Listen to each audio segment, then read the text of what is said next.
కామారెడ్డి జిల్లా బీర్కూరు మండలం మల్లాపూర్ గ్రామానికి వెళ్లే ప్రధాన రహదారి కొన్ని రోజులుగా వరి కోతలు కోసిన సమయంలో పంట పొలాల్లో నల్లమట్టి రోడ్డుపై పేరుకుపోవడంతో వాహనదారులు ఇబ్బందులు ఎదుర్కొంటున్నారు.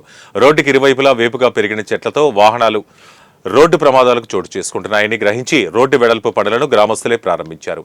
మల్లాపూర్ గ్రామ పెద్ద మాజీ జెడ్పీటీసీ ద్రోణపల్లి సతీష్ ఆధ్వర్యంలో గ్రామస్తులందరూ కలిసి ఏకతాటిపై వచ్చి రోడ్డును వాటిపై పేరుకుపోయిన నల్లమట్టిని తొలగించారు. ద్రోణపల్లి సతీష్ రోడ్డు వెడల్పులో భాగంగా ఇరువైపులా సొంత ఖర్చులతో మొరం వేస్తున్నట్లు ఆయన తెలిపారు.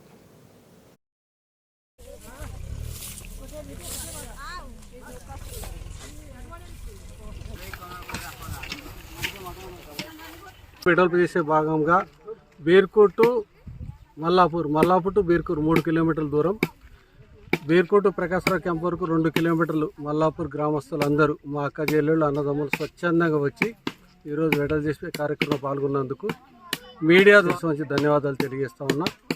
ఈ కార్యక్రమం అయిన తర్వాత ఈ రోడ్డు వెడల్ చేసే కార్యక్రమంలో లెవెల్ బెడ్తో శుభ్రం చేసిన తర్వాత రోడ్డుకి ఇరుపక్కల మొరం కూడా వేస్తామని తెలియజేస్తా ఉన్నా.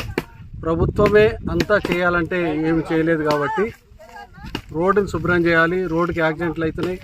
గత 5-6 నెలల్లో 3-4 వ్యక్తులు పడి, ఒక లారీ వెళ్ళినా, ఒక కారు వెళ్ళినా, ఇంకో బండికి ట్రాక్టర్ వెళ్ళినా, ఇంకో బండి వెళ్ళే అవకాశం లేదు కాబట్టి రోడ్డును విడుదల చేసే కార్యక్రమంలో చేయి కలిపి గ్రామస్తులందరూ కూడా ముక్త కంఠంతో ఈరోజు ఉదయం 8 గంటల నుంచి